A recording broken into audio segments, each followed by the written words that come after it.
Bismillahirrahmanirrahim. Assalamualaikum warahmatullahi wabarakatuh.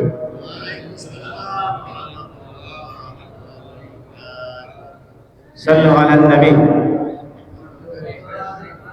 Allahumma salli wa sallim ala sayyidina Muhammadin sahibil busyara salatan tubashiruna biha wa ahlana wa auladana wa jami' masyayikhina ومعلمينا وطلبتنا وطالبتنا بيومنا هذا إلى يوم الآخرة اللهم صل وسلم على سيدنا محمد صاحب البشرى صلاة تباشرون بها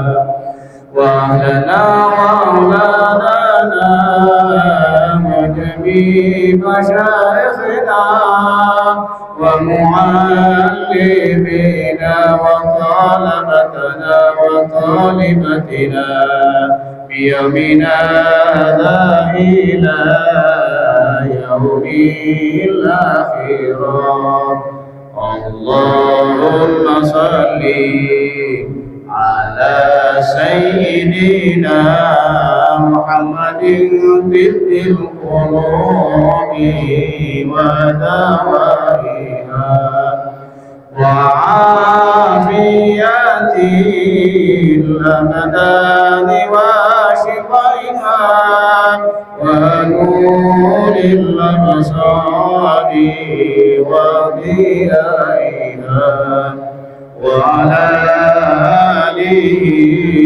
وصحبه وسلم اللهم صل وسلم وبارك عليه صلوا عليه. Ya, perbanyak baca salawat ya. Kata Nabi, siapa orang yang paling dekat nanti di surga bersamaku adalah orang yang di dunianya selalu bersalawat kepadaku. Orang yang berhak mendapatkan syafaatku nanti adalah orang yang senantiasa berbanyak-banyak salawatnya kepadaku. Itulah jadi Rasul. Ada salawat. Salawat ini bukan keinginan Rasul, bukan permintaan baginda, bukan. Salawat ini saking manusianya mulia, hebat, dahsyat, maka Allah yang bersalawat. Innallaha wa malaikatahu yusholluna 'alan nabi ya ayyuhalladzina amanu sallu 'alaihi wa sallimu taslima. Ya, yusallu, tidak pernah sedetik pun Allah dan malaikatnya tidak bersalawat. Artinya salawat ini Allah dan Rasulnya terus menerus tak berhenti. Bayangin, Allah dan Rasul dan malaikatnya tidak berhenti. Bagaimana kita? Kupingin dapat syafaatnya, kupingin bersama Rasul, kupingin ditolong, tapi kita pelit. Orang yang pelit kata Nabi, orang yang tidak mau salawat kepada yang dianggap. Baik Bapak dan Ibu hadirin jemaah rahimakumullah, alhamdulillah syukur kita kepada Allah atas segala anugerah rahmat nikmat yang Allah limpahkan, curahkan, berikan kepada kita. Nikmat yang tak pernah berhenti, tak pernah Allah bosan berhenti, terus menerus memberikan nikmat kepada kita. Bisa rasakan nikmat lahir, nikmat lahir tetap sehat. Nikmat batin, ada ketenangan jiwa, ketenangan batin, ketenangan nikmat batin. lahir batin.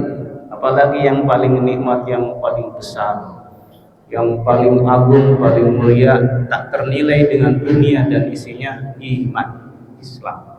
Nikmat besar, jangan digadaikan ini, ya. Tidak ada artinya dunia isinya mau ditinggal sama kita, tapi iman Islam, itu nanti modal hidup, bekal hidup yang mahal menghadap Allah Subhanahu wa taala. Syukurlah, syukur kita bisa diberikan kekuatan iman lahir batin, iman Islam, sehat afiat, kesehatan, kemampuan, kesempatan Allah kembali izinkan kita dapat datang memenuhi panggilan Allah di subuh ini, di pagi ini. Bahkan dari malam kita ada yang qiyamul lail di masjid yang kita cintai.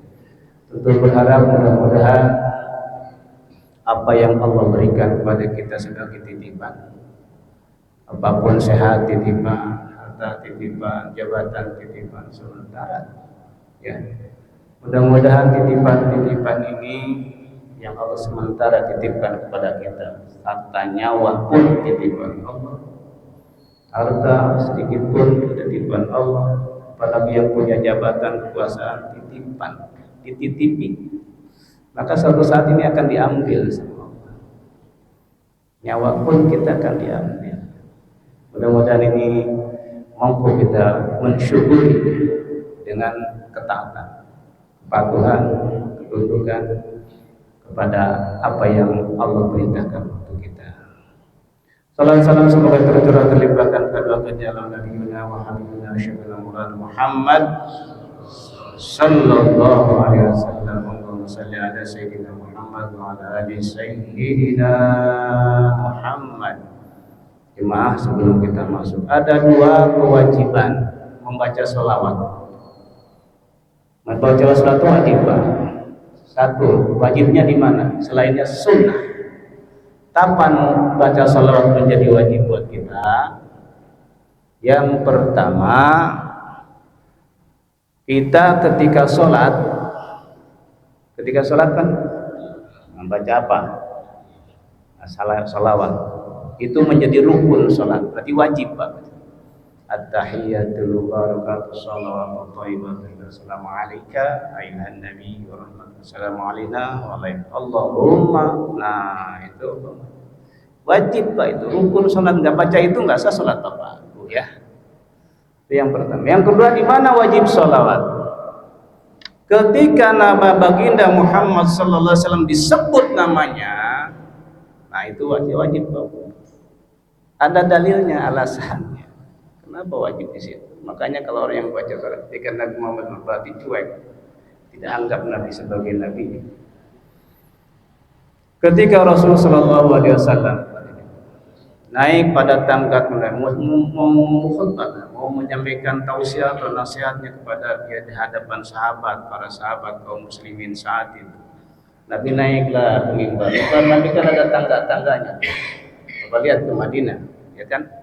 Di daerah Arab itu semua hampir mimbarnya bertangga-tangga. Saya lihat di Mesir itu sama kayak di Madinah. Nah, mimbar Nabi kan ada yang di Madinah itu tinggi ya. Ya, semua kalau di negara Arab tuh mimbar-mimbarnya di masjidnya bertangga-tangga. Ketika Rasulullah SAW satu ketika Rasul naik mimbar, ya. Lama darajatul ula, ketika dia naik pada tangga pertama, Rasul ucapkan amin satu kali.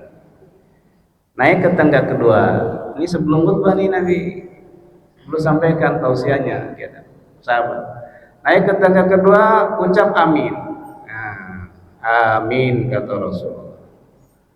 Naik ke tangga ketiga, diam sejenak Rasul, dia katakan amin. Selesai itu Rasul biasalah tausiah.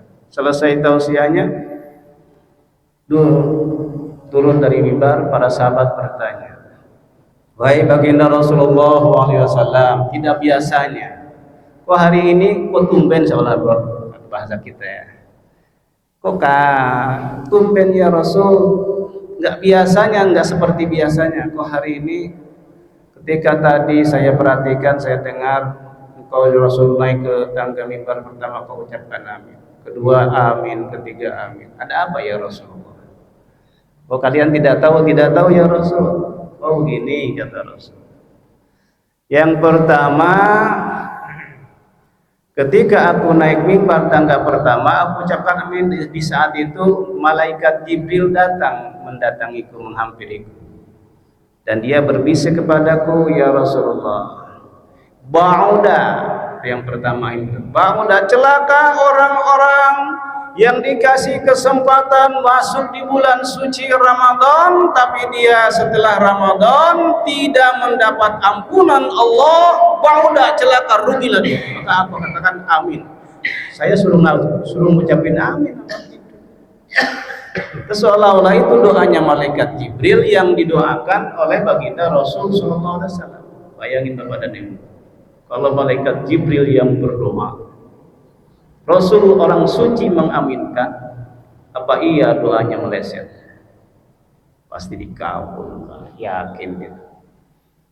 Bahwa udah celaka orang yang mendapat kesempatan Ramadan tapi menembai dalam baik, tidak ikut trainingnya Ramadan ya, tidak ikut kurikulum Ramadannya, tidak ikut jadwal Ramadannya.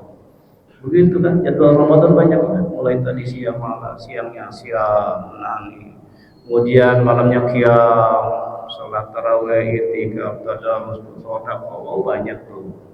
Dia nggak ikutan, doa pun tidak, puasa sih puasa, mampir ke masjid pun tidak, bahkan ada yang tidak puasa. Nah gitu ya, Masya Allah, itu makanya Allah mudah. Yang kedua, idza dzukirta, apabila disebut indahu namamu Muhammad di sisinya, kemudian tidak bersalawat kepadamu, maka celaka dia. Di yang kedua, ketika dia malaikat Rasulullah amin, malaikat Jibril begitu ngomong, celaka bagi orang-orang yang apabila disebut namamu Muhammad di sisinya, dia dengar nama engkau disebut tapi dia tidak bersalawat kepadamu, celaka dia, rugi dia. Maka ini menjadi, ada alasan ulama mengatakan wajib. Ketika kita mendengar disebut nama Kangjeng Nabi Muhammad, di situ Bapak sebut Kangjeng Nabi Muhammad, minimal ucapan sallallahu, wajib dia Pak.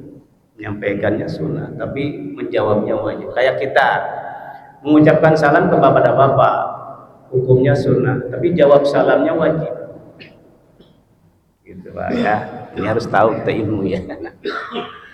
Kita begitu. Yang ketiga, ketika Rasul naik tangga, ketika dia ucapkan amin, katanya bahwa udah celaka orang yang dikasih peluang kesempatan untuk ada orang tuanya di hadapannya yang sudah tua renta, ada sepuh, tapi dia tidak menyebabkan dia masuk surga.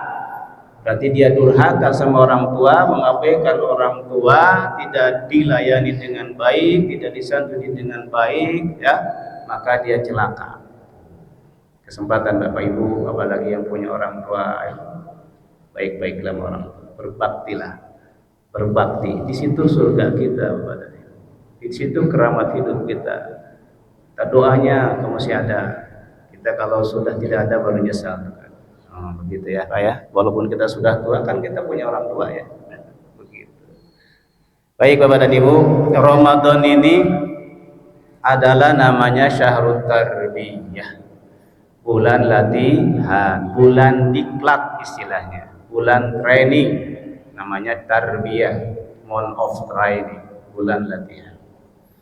Banyak latihan-latihan. Allah sedang mendidik kita, Allah sedang mentarbiyah kita, Allah sedang melatih kita, menggempleng kita, menerpa kita agar kita terbiasa dan mampu melakukan hal-hal yang positif atau hal-hal yang baik. Pasti baik semua. Ramadan, karena Ramadan itu adalah programnya Allah. Ramadan itu adalah maunya Allah, bukan maunya kita. Karena Allah tahu tentang hambanya, tahu tentang kondisi manusia, maka Allah bikin program namanya Ramadan.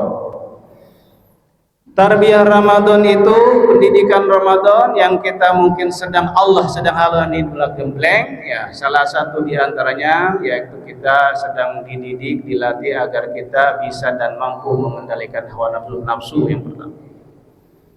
Kita dididik, dilatih oleh Allah agar kita menjadi orang-orang yang berbuat jujur. Jujur itu baik, pasti. Kita berbuat adil, adil itu baik. Kita disuruh kita untuk bersabar, sabar itu baik.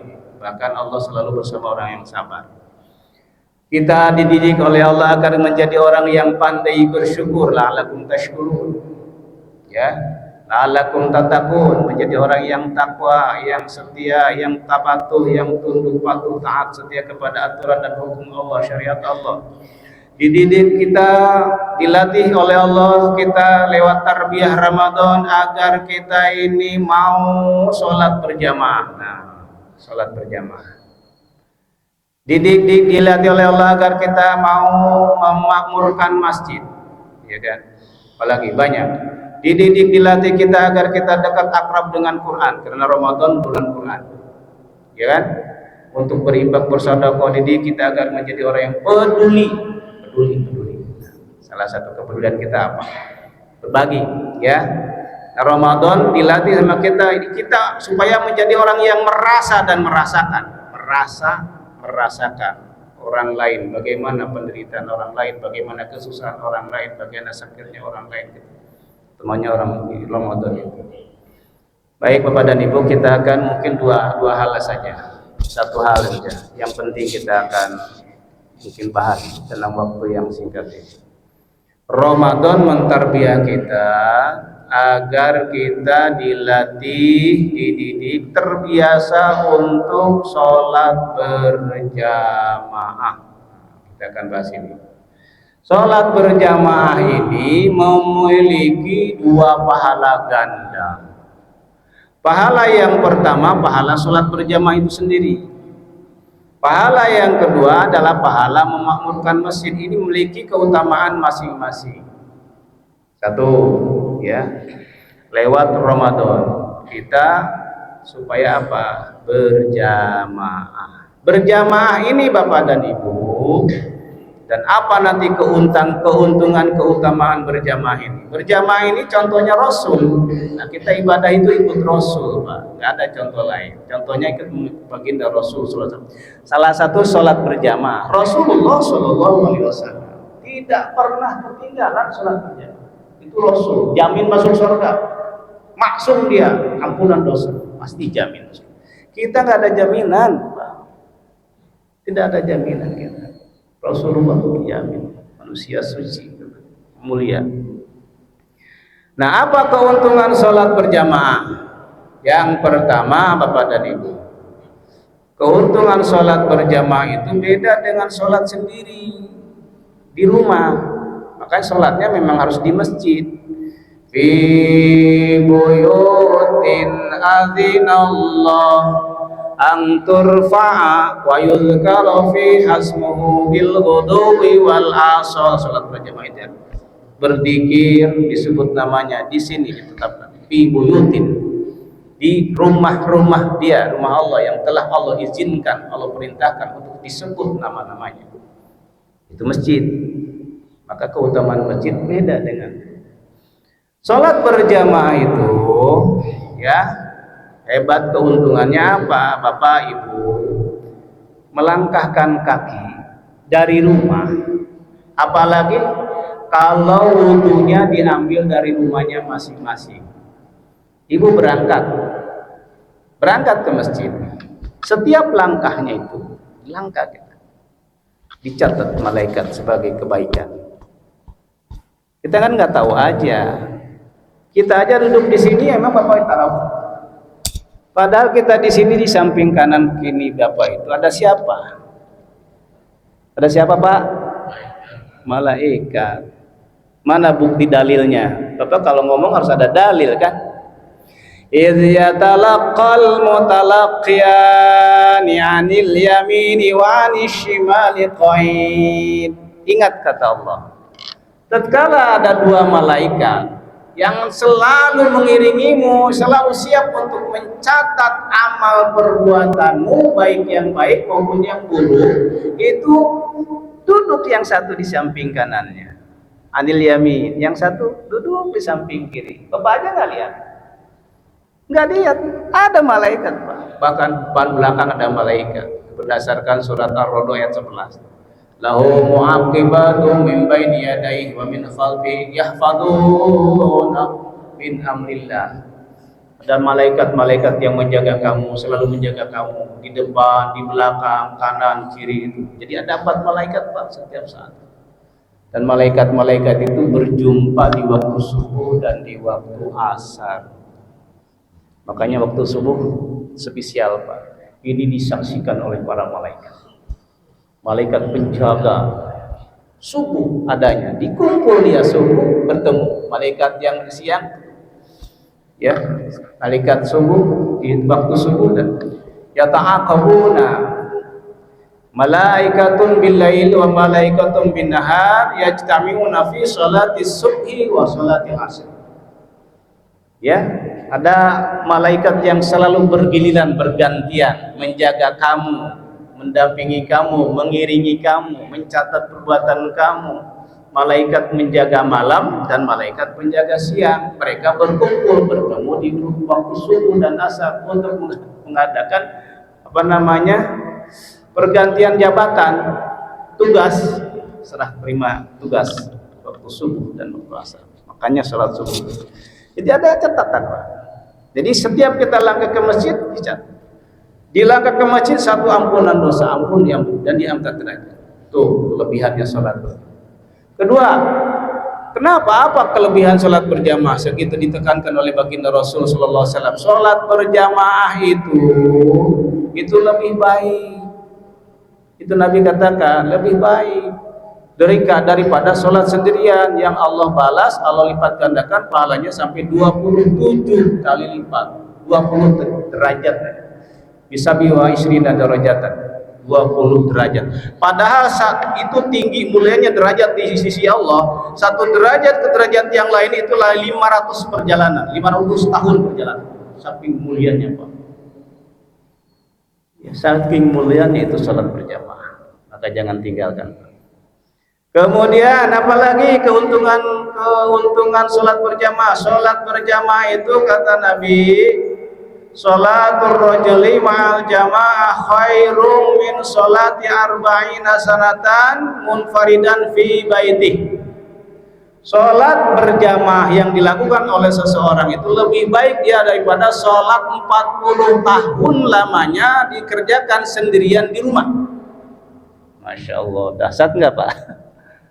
Apain aja di rumah padahal dekat dari masjid. Hebat. Ada orang yang bersampingan dengan masjid, bertetangga dengan masjid, tapi sholatnya di rumah baik. Makanya kenapa Rasul suruh bakar itu? Zaman Rasul itu bakar itu rumah. Guna itu punya rumah dekat masjidnya ke masjid itu. Kalau sekarang Rasul tuh keras. Begitu Bapak dan Ibu. Apalagi Pak keuntungan sholat berjamaah itu. Nabi katakan, man sholat sholatul khamsu ma'al jamaah falahu khamsatu asya. Ada 5 jaminan keuntungan yang akan diberikan kepada orang yang selalu sholatnya berjamaah di masjid. Al-awal la yusibuhu faqrun fid dunya. Yang pertama kata baginda Rasulullah SAW, dia tidak akan dikenakan kefakiran, kesusahan, kegelisahan hidupnya di dunia. Pasti ada jalan keluar saja. Memang kadang-kadang nggak ada sambung kadang ini ya. Nah itu ya Pak ya. Tidak ada kefakiran. Kadang-kadang urusan rezeki, urusan sholat tidak nyambung. Apa urusan sholat dengan rezeki? Tapi Allah berjanji, wa'mur ahlaka bis-shalah wastabir 'alaik. La nas'aluka rizqan nahnu narzuqaka. Allah di dalam surat Thaha ayat 124. Allah katakan, lakukan sholat. Perintah anakmu, keluargamu sholat dan bersabar untuk melakukannya. Bersabar untuk menyuruh anak-anak kita sholat, istri, anak. La nas'aluka rizqan. Jangan kau tanya tentang rezeki, jangan kau minta. Artinya sholat bukan karena minta rezeki supaya diturunkan uang 1 pok atau 1 karung dari langit, enggak. Kalau usaha, kalau rezeki usaha. Tapi Allah berjanji urusan rezeki mah aku yang beresin, kata. Nahnu narzuq, kata. Itu janji Allah pada hambanya yang selalu sholat berjamaah. Asani yang kedua, kata baginda Rasulullah sallallahu alaihi wasallam, yarfa'ullahu adzabal qabri, akan diangkat, dibebaskan dari azab kubur. Bebas. Siapa yang kita bisa jamin kubur bebas dari azab Allah? Ada yang nggak percaya ada azab kubur, yang nggak apa-apa, silahkan aja. Silahkan kembali dulu SMS saya. Bener ada azab kubur apa enggak gitu ya? Kalau nggak percaya. Yang ketiga, yu'ta kitabahu biyamini, akan diberikan catatan amal dari sebelah kanan. Ini pertanda orang baik, ahlul khair, ahlul jannah, ashabul yamin. Karena nanti Bapak dan Ibu, persoalan kita ini bukan setelah sampai mati selesai, tidak. Justru persoalan kita yang lebih besar adalah setelah kematian. Hidup setelah kematian. Nanti setelah kematian kita pasti melewati namanya barzah, udah pasti. Ya, barzah itu, kubur itu hak buat setiap manusia. Al-maut hak, kubur hak. Setelah kubur dibangkitkan yaumul biasa, nanti akan dihalau kepada mahsyar semuanya tanpa kecuali kita. Jadi akhirat itu ada yaumul hasr, hari penyesalan, semua menyesal. Di mana digambarkan di padang mahsyar itu matahari didekatkan sejengkal, matahari didekatkan sedekap. Bayangin Pak, dalam keadaan telah dibangkitkan. Dalam satu riwayat hadis Siti Aisyah, mereka dibangkitkan dalam keadaan telanjang, tak bau, tanpa busana, tanpa alas kaki. Semuanya. Keringat mereka macam-macam, ada yang selutut, ada yang sepanggul, ada yang sedang. Sampai mungkin tidak kelihatan, sampai mungkin dia berenang di lautan. Keringatnya masing-masing. Begitulah gambaran hari mahsyar nanti kepada kita. Ini orang-orang yang sholat berjamaah nanti akan mendapatkan catatan amal dari sebelah kanan. Pertanda dia baik, ahlul khair, ahlul syukur, insyaallah. Yang ketiga, yang keempat, yamurru 'ala sirat al-arabi, yamurru 'ala sirat kal barqil khati, akan mampu melewati jembatan Shiratal Mustaqim laksana kilat, begitu cepat. Cepat. Itu pahala salat berjamaah. Yang keempat, yang kelima, dia akan yadkhiluhullahu ta'ala bila hisabin wala adzabin, dia masuk surganya Allah tanpa hisab, tanpa azab. Alhamdulillah. Itu salat berjamaah pahalanya. Apalagi salat subuh. Di mana saya katakan tadi, salat subuh itu tempat bertemunya malaikat penjaga malam dan penjaga siang. Ketika malaikat penjaga malam lapor kepada Allah membawa catatan masing-masing, apa dilapor ini, Allah bertanya kepada malaikat, yasaluhu Allah Ta'ala, kaifa taraktum ibadi, wahai malaikat, dalam keadaan bagaimana, dalam keadaan apa hamba-hambaku kau tinggalkan? Kan malaikat malam tadi lapor sama Allah. Ditanya tuh malaikat yang penjaga malam sama Allah, wahai malaikatku, kaifa taraktum ibadi, dalam kondisi apa kau tinggalkan hamba-hambaku di muka bumi ini? Apakah jawab malaikat? Fayaquluna tarakna wa hum yusallun, ya, wa atainahum wa hum yusallun. Aku tinggalkan mereka dalam keadaan sholat. Alhamdulillah Pak, kan mereka dijumpa nih malaikat. 8 malaikat dijumpa nih pagi ini. Penjaga siang, penjaga malam. Nanti sore di asar dia jumpa lagi di situ, serah terima tugas. Adanya di hadisnya Sahih Bukhari Muslim. Ya kan? Yata'aqabuna. Nah, begitu. Aku datangi mereka dalam keadaan salat. Maka malaikat kan mau gantian nih sama malaikat siang. Udah datang nih. Aku jumpai mereka dengan salat, kata malaikat.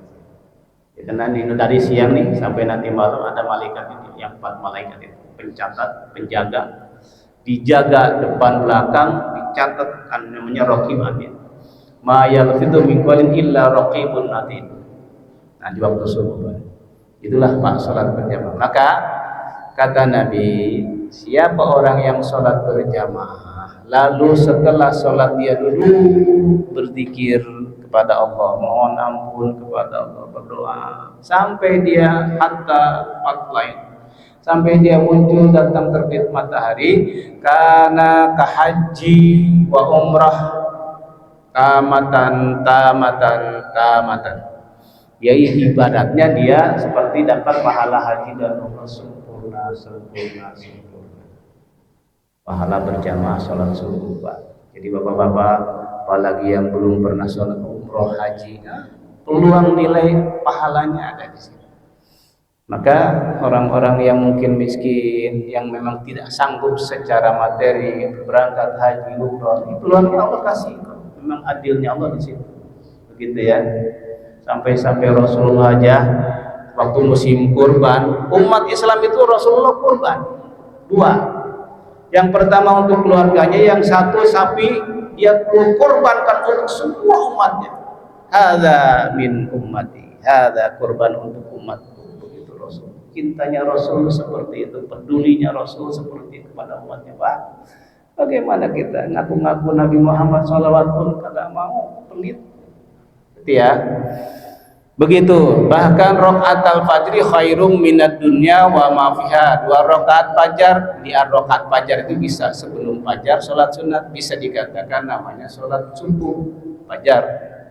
Itu lebih baik pada dunia dan di sini. Itu baru sisi salat berjamaah. Kita lihat sekarang. Salat berjamaah memiliki 2 pahala ganda, saya katakan tadi. Pahala salat berjamaah tadi saya uraikan begitu banyak hadisnya. Kemudian sekarang pahala memakmurkan masjid. Apa sih keuntungan memakmurkan masjid? Ayo sedikit kita bahas, mungkin sampai kurang lebih jam 6 kurang kita selesai ya. 5 menit 10 menit lagi cukup insyaallah. Innama ya'muru masajidallah man amana billah wal yaumil akhir wa aqamas shalah wa ataz zakah wa lam yakhsha illallah fa asa ulaika ayyakunu minal muhtadin. Surat At-Taubah ayat 18. Oh, ini tentang memakmurkan masjid. Dalil Qur'annya ada, dalil hadisnya banyak. Tentang memakmurkan masjid. Perintah Allah ternyata kan. Innama ya'muru masajidallah, sesungguhnya orang-orang yang mampu dan dapat dan bisa memakmurkan masjid-masjid Allah ini adalah orang amanu. Pilihan berarti Pak. Sebagai mana puasa ya ayyuhalladzina amanu kutiba, pilihan juga. Yang dipilih aja. Ini salah Bapak, ini yang duduk di sini orang yang mendapat SK langsung dari Allah. Karena SK-nya puasa itu hanya dari Allah. Surat 2 ayat 143. Ini Bapak nggak secara tidak sadar SK-nya dari Allah, Pak. Yang menyeru Allah. SK-nya 183. Juz 2. Juz 2 surat 2 ayat 183. Karena Al-Qur'an itu undang-undang. Ya, ada 30 bab, 114 pasal, 6.236 ayat hukumnya tentang untuk mengatur hidup manusia. Ya, termasuk nanti tentang Ramadan ini. SK-nya Allah. Ya ayyuhalladzina amanu kutiba alaikumusiyam. Inilah SK Allah. Berarti kita ini termasuk orang yang mendapat SK. Surat undangan, surat cinta dari Allah. Karena kalimatnya ya ayyuhalladzina, hei orang-orang yang berilmu, sayangnya Allah bersamping. Ya, baik. Jadi yang memakmurkan masjid orang-orang yang beriman, orang yang menegakkan sholat, orang yang mengeluarkan zakat, infak, sedekah gitu ya. Maka yang pertama berdasarkan surat ini, orang yang memakmurkan masjid ini fasa ulaika yakunu minal muhtadin. Mudah-mudahan mereka selalu dibimbing oleh Allah. tempat pertolongan sama Allah, mendapat rahmat dari Allah. Ini orang-orang yang memaafkan masjid, perlindungan, pertolongan sama Allah, rahmat, ridho. Itu satu. Yang kedua, orang yang memakmurkan masjid ini jaminannya nih Pak, keuntungannya. Dia akan mendapat pertolongan Allah di dunia, apalagi di akhirat. Baik di dunia apa di dunia. Di dunia ini Allah akan selamatkan orang-orang yang memakmurkan masjid dari azab, dari musibah. Lihat surat apa namanya? Hadis kursi. Yang bunyi seperti ini, bismillahirrahmanirrahim. Innallaha idza anzala ahatan minas samaa'i 'ala ahlil ardi surrifat an ammaril masajid. Hadis kursi, Pak. Sesungguhnya Allah ketika dia hendak menurunkan azab dari langit, musibah bencana dari langit ke muka bumi ini, maka Allah surrifat an ammaril masajid, dia singkirkan musibah itu, azab itu dari orang-orang yang memakmurkan masjid, yang meramaikan masjid, yang selalu ke masjid. Tuh, ada nggak buktinya Pak? Ada nggak buktinya? Ada. Kalau Allah bicara pasti ada bukti. Kalau kita ngomong belum tentu bukti, tapi Allah pasti. Lewat hadis kursi ini. Dalam hadis kursi yang lain ada Innallaha idza anzala hata minas sama 'alal ardi wa inni lahamu azaban ala ahlil ardi, ya, kepada penduduk bumi. Wa ila nadhar, ketika aku melihat di bumi ini ada orang-orang yang memakmurkan masjidku, kemudian ada orang-orang yang selalu mencintai karena aku, ada orang di tengah keheningan malam dia bangun malam, dia beristighfar sama Allah, ya Allah ampuni dosa-dosaku, apalagi doanya di masjid, maka aku singkirkan azab itu dari mereka. Begitu. Bapak pernah lihat? Kenyataannya ada, buktinya ada. Ketika 2004 ada tsunami terbesar di Asia, di Indonesia, Aceh. Yang disisakan sama Allah apa? Masjid. Situ Gintung, di mulut Pantar Pas itu masjid selamat. Di Palu 2018 ketika itu maghrib, saat itu terjadi tsunami di Palu, masjid selamat. Muadzinnya di situ selamat karena pas maghrib dia lagi azan, Allahu Akbar, Allah, datang tsunami itu di masjid dia itu yang dia azankan itu lautan itu membelah, kanan kirinya habis, bisa kan? Bener kan? Itu kemudian kemarin baru-baru ini di Los Angeles, Amerika, ini viral Pak, dunia Pak, ada masjid yang memang tidak terbakar. Benar nggak Pak? Masya Allah, dahsyat. Itulah kebesaran Allah namanya. Nah, bagi orang-orang yang memakmurkan masjid, insya Allah diselamatkan Allah. Itu di dunia Pak. Bagaimana di akhirat? Apa janji Allah? Surat dalam hadis Bukhari. Sab'atun fi dhilli yauma la dhillu illa dhillu. Ya kan? Wa rajulun mu'allakun bil masajid. Ini kata Allah ya Rasulullah sallallahu alaihi wasallam. Ada 7 golongan kata baginda Rasulullah yang nanti di yaumil mahsyar, di yaumil akhirat akan mendapat naungan pertolongan dari Allah, dilindungi, dinaungi sama Allah. Bayangin yang matahari didekatkan tadi Pak, sejengkal, ada yang sedepak, itu tidak kepanasan, bayangin tuh. Bagi orang-orang yang selalu hatinya terpaut dengan masjid. Itu janji Allah, hadisnya Bukhari Muslim. Yaumul ladillu, pada hari dina tidak ada naungan kecuali naungan dari Allah. Siapa yang dapat naungan dari Allah nanti di yaumil mahsyar? Rajulun, salah satunya itu orang yang selalu hatinya terpaut masjid. Pokoknya kau selalu ini masjid, yang berjamaah di masjid, salat di masjid, memakmurkan masjid itu. Jadi diselamatkan oleh Allah. Nanti ditolong di hari kiamat. Bahkan ada satu riwayat lagi, satu lagi Pak ya. Ada orang dulu nanti, ketika semua orang pasti akan melewati jembatan Shiratal Mustaqim itu sebenarnya memang hisaban dari Allah. Hisaban itu banyak Pak. Yaumul mahsyar, yaumul hisab, itu ada yaumul hisab, yaumul jazaa, yaumul mizan, yaumul sirat. Nah, semua orang pasti mau tidak mau suka pakai lewat itu, Pak. Sebagai hisaban dari Allah nanti di hari kiamat, semua orang akan melintasi jembatan Shiratal Mustaqim. Ada yang menggambarkan Shiratal Mustaqim itu katanya lebih halus dari rambut, lebih tajam dari pedang, dan jauh di mana di bawahnya meluap-luap api neraka jahanam. Bayang, bisa kebayang, Pak. Di jembatan yang tol aja kita kadang-kadang kepleset jatuh juga, apalagi di sana. Jadi menyeberang jembatan Shiratal Mustaqim suatu hal yang sangat mengerikan, menegakkan dan menakutkan. Siapa orang takut? Ada satu kelompok orang yang memang dia diberi jalan pintas tanpa melewati jembatan itu, tahu-tahu sampai surga. Hebat. Mudah-mudahan kelompok Nurul Huda dia. Amin, amin, amin dong Pak, amin aja mudah-mudahan terbukti di sana. Asal Allah buktikan ya. Ada kelompok manusia di sana yang diceritakan dalam kitab Daqaiqul Akhbar.